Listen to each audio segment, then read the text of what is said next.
Assalamualaikum warahmatullahi wabarakatuh. Alhamdulillahirabbil alamin.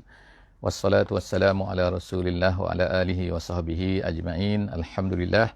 Bersyukur kepada Allah Subhanahu wa taala, salawat dan salam kepada junjungan besar Nabi Muhammad sallallahu alaihi wasallam.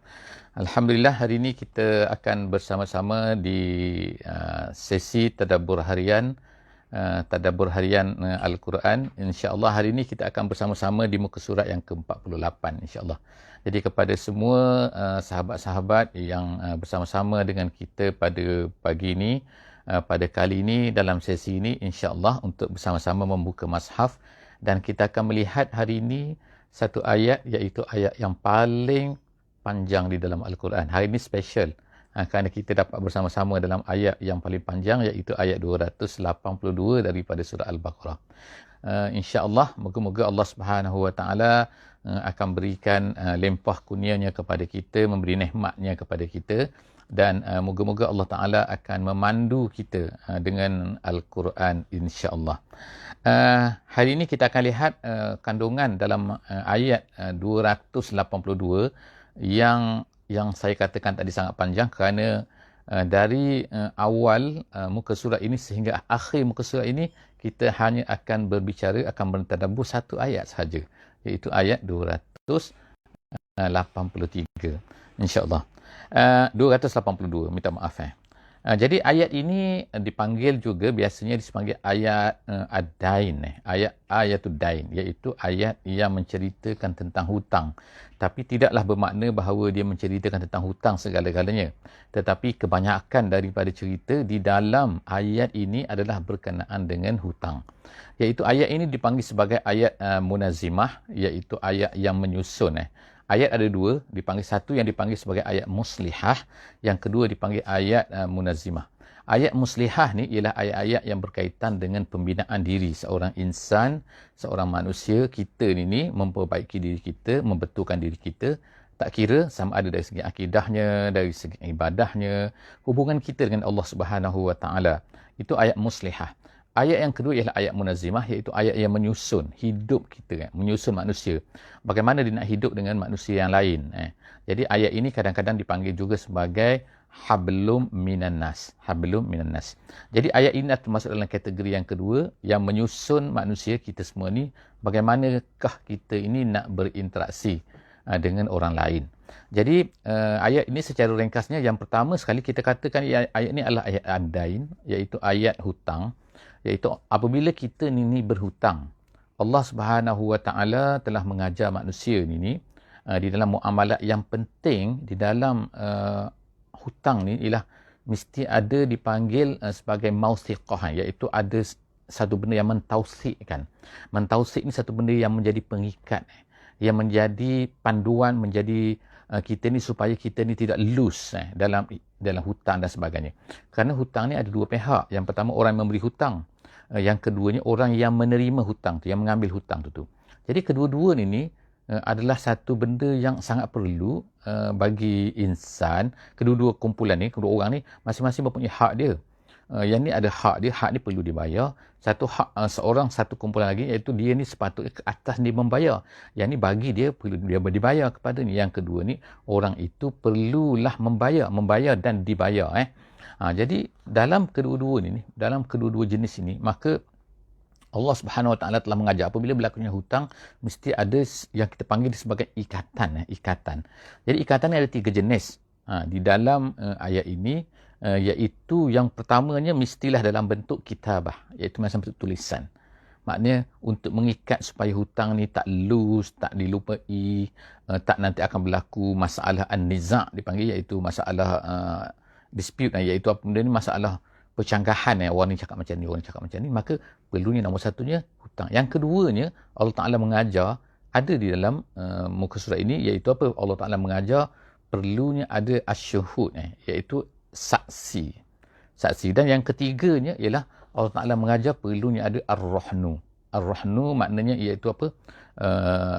Kita panggil gadaian, barang gadaian. Jadi perkara-perkara ni, ketiga-tiga perkara ni adalah sebenarnya untuk mengikat apabila berlaku hutang di antara satu pihak dengan satu pihak yang lain. Jadi kita lihat insya-Allah dalam ayat Ini kita akan cuba lihat apakah yang dikatakan oleh Allah Subhanahu Wa Taala. Itu saya ringkaslah yang saya sebutkan tadi. A'udzubillahi minasyaitonirrajim. Bismillahirrahmanirrahim. Ya ayyuhallazina amanu iza tadayantum bidainin ila ajalim musamma. Wahai orang-orang yang beriman. Jadi Allah Ta'ala mulakan ayat ini dengan wahai orang-orang yang beriman. Artinya, wahai orang yang beriman, seruan kepada orang yang dah beriman ini, supaya mereka mesti melaksanakan perkara ni. Jadi apabila Allah Ta'ala sebutkan wahai orang yang beriman, artinya perkara yang nak disebut ni adalah satu perkara yang penting. Jangan pandang remeh. Jangan pandang. Kerana kalau Allah Subhanahu Wa Ta'ala tak penting, Allah Ta'ala tak panggil, tak seru kepada orang beriman untuk melakukan perkara-perkara. Jadi kalau kita ni orang beriman, maka dengar elok-elok apa yang Allah Ta'ala nak sebut ni. Allah Ta'ala berkata dalam ayat ni, iza tadayantum, apabila kamu ini berta'amaltum, dalam bahasa Arabnya, dalam ikut tafsirannya, apabila kamu ni berta'amul bidainin, dengan satu hutang. Dengan satu hutang ni kemungkinan hutang duit, dipanggil sebagai kordon, ataupun kadang-kadang juga ialah jual salam. Jual salam pun hutang juga, iaitu kan, maknanya apa jual salam ni, iaitu membayar dulu, kemudian barang belum dihantar lagi. Jadi hutang apa situ, iaitu hutang barang. Jadi kadang-kadang kita bayar tapi barang tak ada lagi, jadi orang tu berhutang kepada kita. Kadang-kadang juga ialah kita memberi duit, memberi pinjam kepada dia, ataupun kita menjual satu barang tapi duit dia tak bayar lagi. Jadi itu pun hutang juga. Jadi boleh berlakulah sini kan, dalam kes ni, apa-apa saja kes hutang, itu Allah Ta'ala kata iza tadayantum, apabila kamu berinteraksi dengan yang melibatkan hutang, maka Allah Ta'ala kata ila ajalin musamma, kepada satu tempoh yang tertentu. Tempoh sebulan ke, hari berapa ke, syarat berapa hari ke dan sebagainya lah. Maknanya kalau hutang tu mesti ada tempoh lah kan. Kalau hutang tak ada tempoh, tak ada panggil hutang. Itu akan masuk dalam ayat yang di bawah ni, akan kita baca lagi nanti.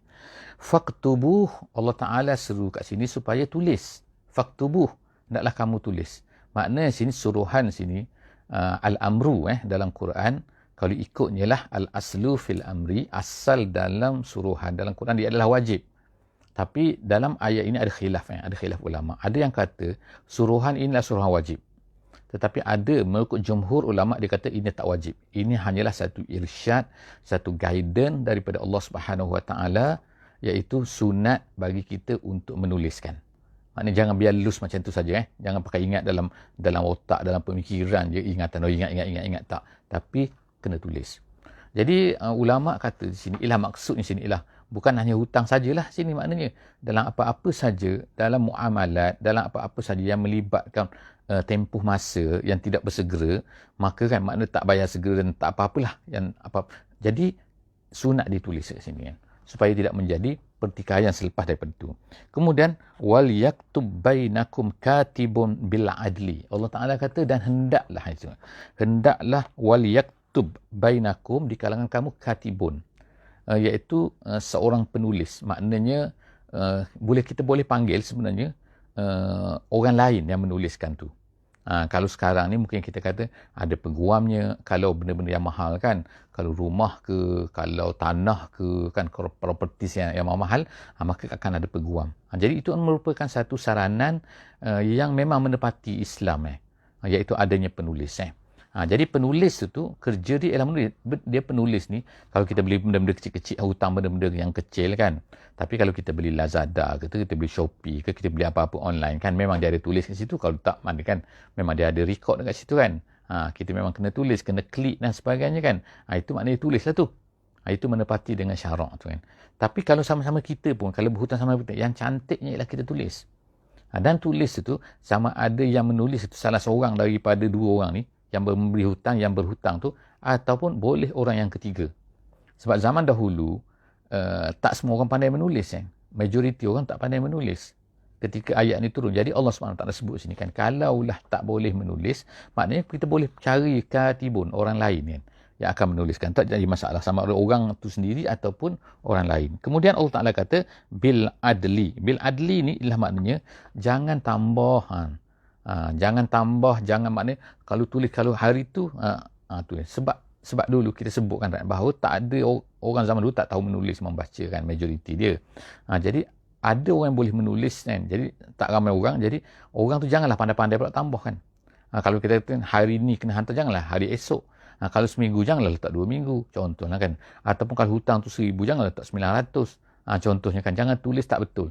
Jadi Allah Ta'ala sebut sini bil adli, tulis dengan betul.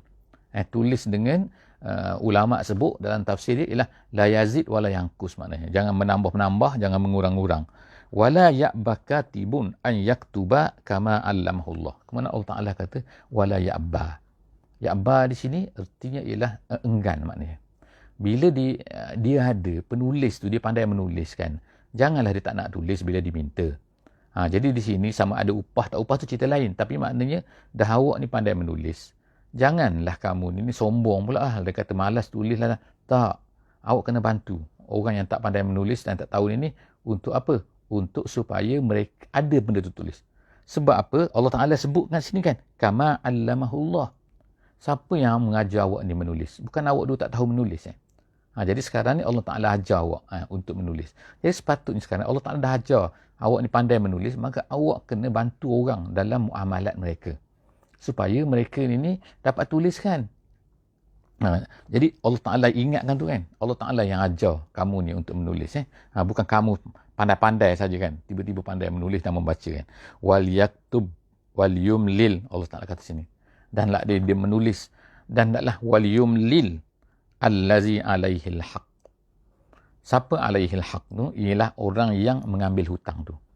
Sebab orang yang memberi hutang tu itu memang orang yang memberi hutang tu itu memang dia ni dia tak nak bayar tak apa kan tak. Tapi orang yang memberi hutang tu orang yang menerima hutang tu maknanya dia kena tahu dia kena bayar berapa kan. Dan kemudian tu ada orang yang memberi hutang tu ada bersama. Orang memberi hutang ada, orang yang menerima hutang. Maknanya kedua-dua tu adalah.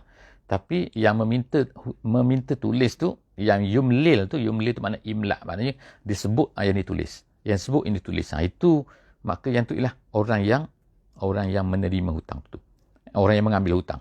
Janganlah orang yang mengambil hutang tu tak tahu kan. Tiba-tiba sebab apa? Sebab yang menuliskan tu ialah orang yang memberi hutang. Nanti takut ni. Jadi orang yang meminta tulis, yang menyuruh apa-apa tu sebab dia yang ambil hutang kan. Dan ke atasnya lah nanti kan. Jadi Allah SWT sebut sini wal yattaqillaha rabbah wa la yabkhas minhu syai'a. Hendaklah dia bertakwa kepada Allah. Orang yang menulis tu hendaklah bertakwa kepada Allah kan. Jangan pandai-pandai tulis yang tak betul kan. Ataupun tulis lain dan sebagainya. Ataupun terima rasuah dan sebagainya kan. Nanti sebab wala yabkhas minhu syai'a. Dan Allah Ta'ala kata janganlah mengurangi daripada hak tu. Kan? Maknanya orang tu berhak berapa, orang tu mengambil berapa. Jadi jangan tulis, jangan ubah dan sebagainya. Itu ulang-ulang sekali lagi. Yang tadi dah sebut lah. Wala yabkhas minhu syai'a. Seterusnya Allah Ta'ala kata sini lagi fa in kana allazi alaihi alhaqqu safihan. Sekarang ni pula kalaulah orang tu safih. Siapa yang safih? Iaitu orang yang mengambil hutang tu. Yalah, kadang-kadang dia ni tak ada duit kan. Dia ni safih, tapi dia pun perlukan kepada duit. Dan jadi dia ni safih. Safih ni setengah ulama kata iaitu seperti contohnya orang mubazir iaitu orang yang membazirkan harta, maka pada ketika itu dia akan mahjur. Orang tu akan dibekukan harta dia oleh kerajaan, maka mestilah ada orang menjaga dia. Jadi dia ni tak ada duit. Dia tak ada duit, maka dia perlu makan dan minumnya.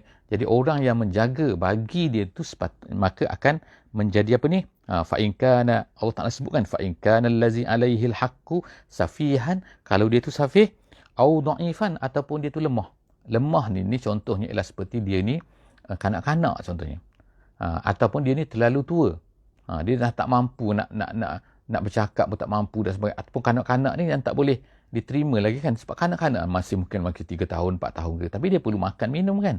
Jadi maka perlu hutang. Jadi apabila keadaan macam tu, aula yastati'u an yumilla, dia tak mampu nak sebutkan nak tulis apa. Dia nak minta tulis. Dia nak tulis apa, dia pun sendiri tak lemah kan.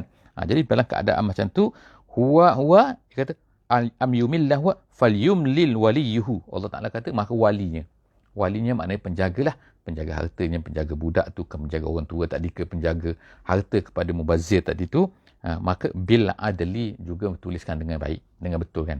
Lagilah kena tuliskan betul. Sebab apa? Sebab budak tu tak tahu.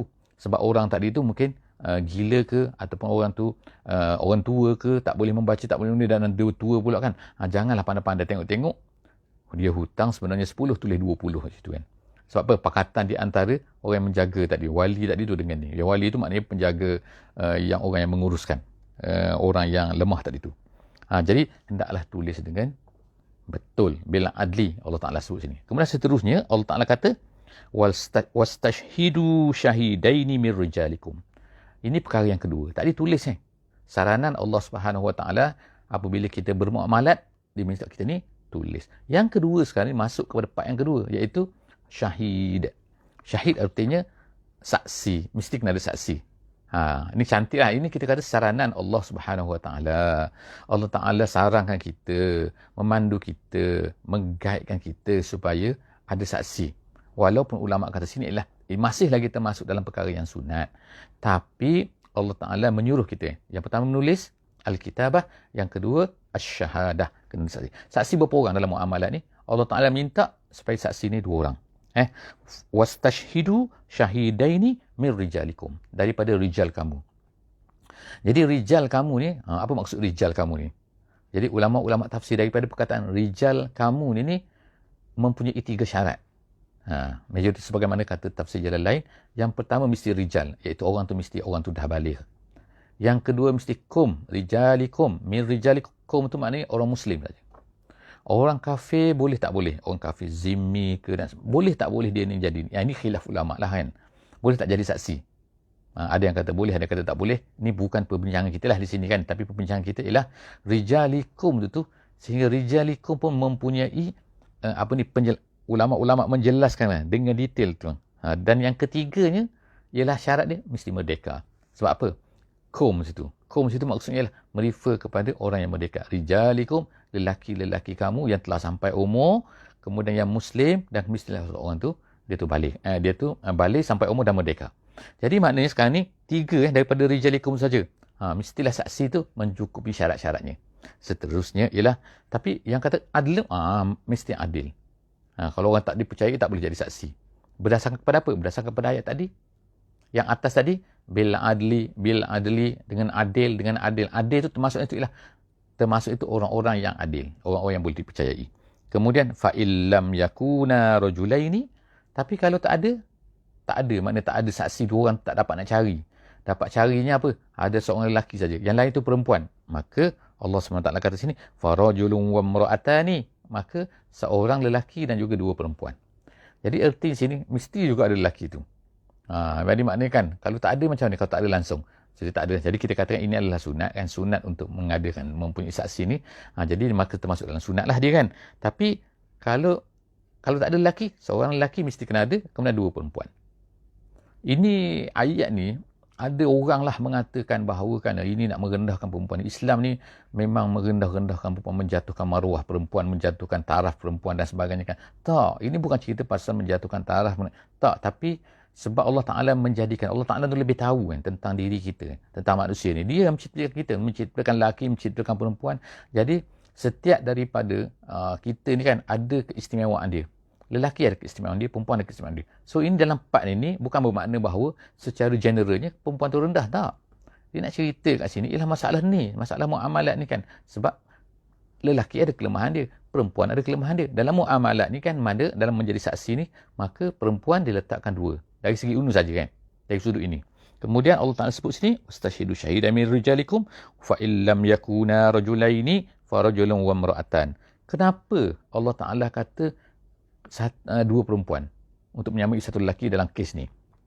Kerana mimman tardawna minasyuhada, Allah Ta'ala sebut situ reason dia, antadilla ihdahuma fatuzakkiru ihdahumal ukhra. Allah Ta'ala sebut sini alasannya, reasonnya ialah antadilla ihdahuma, jika sekiranya tadilla tu bukan sesat maknanya tapi tadilla situ ialah lupa maksudnya. Kemungkinan salah seorang daripada mereka tu lupa, jadi seorang lagi tu akan mengingatkan yang seorang lagi yang lupa tu. Jadi ertinya di sini ialah masalah takut lupa. Lupa kenapa? Kerana masalah fokus, masalah apa ni kan. Sebab orang perempuan Allah Ta'ala berikan kelebihan kepada dia kan. Dia boleh ingat banyak benda, dia boleh tu banyak benda kan. Dia boleh buat banyak benda dalam satu masa dan Jadi itulah, ini kajian-kajian saintifik pun menyebutkan ada perbezaan dari segi ingatan, dari segi ini kan. Bukan ingatan belajar kan, itu bukan tu kan. Tapi ingatan maknanya fokus dalam satu benda tu. Perempuan dia ada kelebihan dia, laki ada kelebihan dia. Tapi dalam isu ni, kalau dalam masalah muamalat untuk menjadi saksi ni, maka perempuan Allah Ta'ala minta dua. Sebab apa? Dia akan mengingatkan seorang lagi tu. Jadi Allah SWT ini lebih detail lagi, insya-Allah kan, sahabat-sahabat semua boleh baca kan di tempat-tempat yang lain, menceritakan tentang kehebatan dan juga kelebihan setiap daripada jantina ni. Jadi kita sebut sini lah. Salah satu lagi Allah Ta'ala yang kita tak sebut tadi, mimman tardawna minasyuhada. Mestilah saksi itu daripada orang-orang yang kamu redai daripada para saksi, para menjadi saksi. Iaitu apa? Inilah yang dikatakan sebagai ulama sebut sini, inilah syarat dia, al-adalah, dia letak sini. Untuk menjadi saksi ni, mestilah orang itu mimman tardaun. Orang-orang yang kamu redai, kamu sukai, kamu boleh terima. Jadi syarat ini adalah syarat al-adalah. Jadi sebab orang yang tak adalah, dia tak boleh, kita tak akan redha, dia tak boleh percaya pada dia kan. Seterusnya ialah Allah Subhanahu Wa Taala sebut, iaitu wala ya'bash syuhada'u iza ma du'u. Apabila diminta untuk menjadi saksi, maka Allah Ta'ala kata, janganlah kamu ni apabila diseru, diajak, maka kamu ni tak nak. Ni perangai mungkin kita kata, alah malas, aku malas. Kan kita kan, kadang-kadang kita nak mengelak kan, tak nak jadi saksi kan. Sebab apa? Takut nanti tak. Kita ni Allah Ta'ala beri kelebihan kan. Kadang-kadang kita ada masa, kadang-kadang kita berada di situ, kadang-kadang. Jadi apabila diminta untuk menjadi saksi, silakanlah menjadi saksi kan. Jangan lari daripada ni kan. Sebab apa? Ini adalah untuk membantu orang lain kan. Kita ni hidup, Allah Ta'ala menyuruh kita ni supaya kita ni ada kelebihan, bantu orang lain. Ada masa, bantu orang lain kan. Jangan kita rasa fikir kita saja kan. Jadi itu di antara lah kan. Jadi Allah Ta'ala sebut kat sini kan. Iaitu ingatkan kita, janganlah kamu ini apabila saksi ni, apabila dipanggil, maka dia tak nak lari kan. Jangan kan. Wala tas'amu, jangan kamu boring gitu kan. Boring, jemu kan. Alah, sekali ni jadi saksi, sekali jadi saksi tu kan. Antaktubuhu saghiran aw kabira. Yang tulis tadi, balik yang tulis tadi. Jangan kamu boring untuk menulis. Tulis lagi. Maknanya macam tu kan. Jadi Allah SWT sebut sini kan, wala tas'amu, janganlah kamu ni boring, kamu ni jemu, antaktubuhu saghiran aw kabira. Allah kata, benda kecil ke benda besar? Allah Ta'ala sebut sini kan. Jadi janganlah maknanya orang yang menulis tu kan, alah benda ni kecil tak payahlah, benda ni damai tak payahlah, benda ni saghir tak payahlah. Tak, tulis semua kan. Kalau perlu tulis ni, sebab kadang-kadang perkara kecil ni kan, walaupun kita tengok kadang, contohlah katakan 10 sen nak tulis, alah tulis kosong-kosong sudahlah, rounding sudahlah. Tak kan. Allah Ta'ala kata, tulis semua. Kecil ke, besar ke, hari ke, kau nak minit, nak saat, tulis. Contohlah katakan. Jadi Allah Ta'ala kata, tulis semua, kecil ataupun besar, ila ajalihi, sehingga sampai tempohnya. Kemudian, zalikum aqsatu indallah. Allah Ta'ala beritahu, itu adalah lebih aqsat, lebih adil, lebih betul kan, indallah wa aqwam. Wa aqwam tu, iaitu wa aqwamu lisyahadah. Wa aqwamu lisyahadah, artinya ialah itu adalah lebih membantu untuk menjadi penunaian kepada syahadah nanti, untuk penunaikan kepada syahadah. Wa adna alla tartabu, dan Allah Ta'ala kata adna. Adna ni ialah maknanya akan lebih dekat, maknanya lebih dekat, alla tartabu, supaya kamu nanti tidak akan bergaduh, tak akan menjadi ragu. Kan nanti kan kau tak tulis ni, tak tulis, Allah lupa dulu tak tulis kan. Kita tak tulis dulu berapa kan, ada sen ke, ada tarikh bila ke, waktu bila ke, pagi ke, petang ke, nak kena bayar, contohnya kan. Jadi mana kena tulis semua tu kan. Itu supaya tidak menjadi ragu kan. Illa an takuna tijaratan hadiratan tudirunaha. Kecuali lah sekarang masuk ke tempat yang jenis yang ketiga, jenis yang lain, iaitu satu jenis lagi apa? Iaitu apabila jual beli itu adalah, dia kata tijarah hadirah. Tijarah hadirah ni artinya ialah semua tu ada, tak ada hutang. Iaitu apa? Ada barang, ada duit. Ada barang, ada duit. Jadi itu nama dia tijarah hadirah. Bila beli cara macam tu, maknanya barang ada, macam kita pergi beli kat kedai lah kan, bayar sekarang kan, tak ada hutang-hutang kan, tak ada kad kredit dan sebagainya kan. Kalau ada kad kredit, kena tulis kan, kena catat kan, memang kita catat pun sekarang ni kan. Tapi ni kalau beli straight kan, maknanya Allah SWT sebut sini, tijarah hadirah tudirunaha, yang kamu bermuamalat padanya, yang kamu ambil cash padanya, maka Allah SWT sebut situ, bainakum falaisa alaikum junahun an taktubu alla taktubuha. maka pada ketika itu, maka tak mengapalah kamu tak tulis. Jadi bila dalam kes dah cash ni, barulah tak mengapa, barulah kita kata tak mengapa kalaulah tak tuliskan dia tu. Iaitu contoh kata kan, semua benda nak receipt. Kata kan, susah kan, kadang-kadang menyusahkan manusia kan. Sebab apa nak tulis semua kan tak? Benda kecil, nak beli apa? Gula-gula 10 sen pun nak tulis juga. Ini beli apa ni? Beli bawang RM1 pun nak tulis juga. Kita pergi supermarket, dia nak tulis tak apa. Tapi Allah Ta'ala kata sini, tak mengapa kalau tak tulis. Itu maksud dia. Jadi seterusnya Allah Ta'ala kata, beri keringanan kepada kita sini. Kemudian, wa ashhidu iza tabayatum. Dan apabila kamu membeli, berjual-jual beli, hendaklah Allah Ta'ala kata, bagi saranan supaya kalau ada saksi. Biar ada saksi, itu better. Iza tabayatum, wala yudarru katibun, wala syahid. Allah Ta'ala katakan, wala yudar, Allah Ta'ala kata sebut sini lah, wala yudarru katibun, wala syahid. Janganlah memberi mudaratkan penulis dan juga saksi tadi. Iaitu apa? Jangan mudaratkan. Jangan memberatkan mereka. Jangan menyusah-nyusahkan mereka. Dan kalau mereka kata nak upah, kena beri upah. Makna yudar tu maknanya janganlah sampai menyakitkan mereka, menyusahkan mereka dan sebagainya. Allah Ta'ala ingatkan lagi. Mereka nak jadi saksi. Mereka nak menunaikan satu tanggungjawab yang baik kan. Jadi kalau mereka tak bayar sikit, beri bayar sikit kan. Kalau tak melampau kan. Itu makna wala yudarra katibun wala syahid wa in taf'alu. Allah Ta'ala kata wa in taf'alu. Kalau kamu buat apa situ? Maksud kamu buat situ ialah kalaulah kamu itu iaitu membuat apa yang dilarang oleh Allah Subhanahu Wa Ta'ala. Situ maksud dia. Kalau kamu buat, bukan kamu buat saksi, bukan kamu buat tulisan tu, tapi tak, kalau kamu buat apa yang dilarang oleh Allah Ta'ala, wa in taf'alu fa innahu fusukum bikum. Allah Ta'ala kata itu merupakan adalah satu fusuk, satu kejahatan bikum terhadap kamu. Artinya ialah satu kejahatan yang tidak sepatutnya kamu lakukan, yang sepatutnya kamu tinggalkan benda tu. Kalau kamu buat benda tu, maka nanti kamu akan terkenalah kan, fusuk itu akan terkena pada kamu kalau kamu langgar apa yang telah ditetapkan oleh Allah Subhanahu Wa Taala. Banyak perkara-perkara yang Allah Taala tetapkan kan dalam ayat yang kita baca tadi kan. Daripada ni kan, ada perkara ni sunat, ada perkara ni wajib, ada perkara ni kan. Jadi semua benda tu adalah panduan, guidance daripada Allah Subhanahu Wa Taala. Dan yang terakhirnya Allah Taala kata wattaqullah wa yu'allimukumullah. Ayat ini wattaqullah iaitu takwa, wa yu'allimukumullah, dan Allah Taala akan mengajar kamu.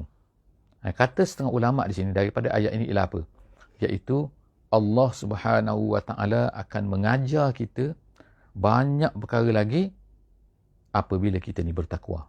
Artinya untuk mendapat ilmu daripada Allah yang banyak ni yang kita tak tahu kan. Kita kata cara kita nak dapat ilmu, kita pergi sekolah lah kan. Betul. Kita pergi belajar. Betul. Kita study. Betul. Itu memang salah satu daripada cara. Ya betul. Itu adalah cara fizikal. Itulah cara yang nampak. Tetapi satu lagi yang Allah Ta'ala nak berikan kepada kita ialah apa? Allah Ta'ala boleh beri kepada kita kan. Dengan belajar itu adalah usaha. Tetapi dengan kita mendekatkan diri pada Allah, dengan bertakwa juga adalah merupakan salah satu daripada jalan yang Allah Ta'ala nak ajar kepada kita. Nak ajar sesuatu kepada kita. Nak beri ilmu kepada kita. Sebab itulah kita tengok kan setengah ulama kan. Seperti Nabi Khidir alaihissalam kan. Nabi Khidir bersama dengan Nabi Musa tu kan. Dia banyak ilmu kan. Dia tahu benda ni sebagainya. Dan ulama-ulama Islam dulu kan. Mereka ni kan seperti kita tengok kan, Masya Allah, tokoh-tokoh sains, tokoh-tokoh apa-apa, astronomer, tokoh-tokoh banyak kan, tokoh falsafah, tokoh apa, ya Islam dulu kan. Mereka ni ilmu ni datang daripada mana? Sedangkan sebelum daripada Islam, ilmu tak ada pada mereka pun. Orang-orang di negeri seperti Al-Bukhara ke, Uzbekistan ke, Balochistan ke, yang kawasan-kawasan tu kan, Kyrgyzstan ke, kawasan-kawasan tu hebat-hebat mereka ni. Mereka merupakan ahli-ahli hadis. Kemana mereka dulu sebelum daripada Islam? Bila tak ada Islam, mereka ke mana? Tapi bila mereka ni Islam, Masya Allah kan, Allah Ta'ala beri ilmu yang banyak kepada mereka kan. Jadi ilmu tu datang daripada mana? Wattaqullah wa yu'allimukumullah. Allah Ta'ala bila kamu ni bertakwa, Allah Ta'ala akan ajar kamu. Jadi kita sebagai orang mukmin pada hari ini ialah kita kena ingat ayat ni kan. Wattaqullah wa yu'allimukumullah. Iaitu kalau kamu bertakwa, Allah Ta'ala akan beri ilmu pada kamu. Kalau kamu tak bertakwa, artinya apa? Bahawa Allah Ta'ala akan menarik ilmu daripada kamu, maka Allah Ta'ala akan tinggalkan kamu kepada kamu sahaja. Kamu belajar, mungkin kamu pandai. Sebab tu orang kafir tak ada takwa. Dia belajar, dia bersungguh-sungguh, dia akan dapat juga. Orang Islam, kalau dia belajar dan dia bertakwa, Allah Ta'ala akan beri lebih hebat lagi daripada orang-orang yang tidak Islam. Jadi insya-Allah, moga-moga Allah Subhanahu Wa Ta'ala akan memandu kita. InsyaAllah kan, dengan ayat-ayat yang kita baca ni akan menjadikan kita ni orang yang terpandu dengan Quran. Wallahu bikulli syai'in alim. Allah Ta'ala tahu semua benda yang diberikan kepada kamu, apa yang berlaku kepada kamu, apa adalah hati kamu, dan dia akan balas kamu dengan apa yang telah kamu lakukan itu. Wallahu a'lam bissawab. Aqul qouli hadza wa astaghfirullahal azim li wa lakum. Jangan lupa insya-Allah untuk share, untuk like, dan sekali lagi lah saya nak ucapkan terima kasih kepada ramai di kalangan kita yang bersama-sama dengan kita juga pada pagi ini.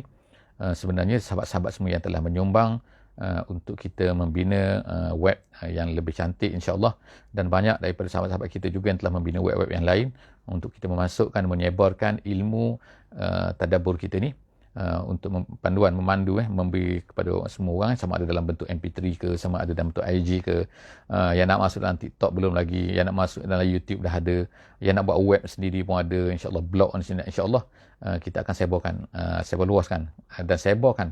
Apa yang tak mampu yang kita boleh lakukan ialah hantar je link ini kepada semua sahabat-sahabat yang lain yang ada dalam grup-grup antum semua insya-Allah. Wallahu a'lam bissawab. Wassalamualaikum warahmatullahi wabarakatuh.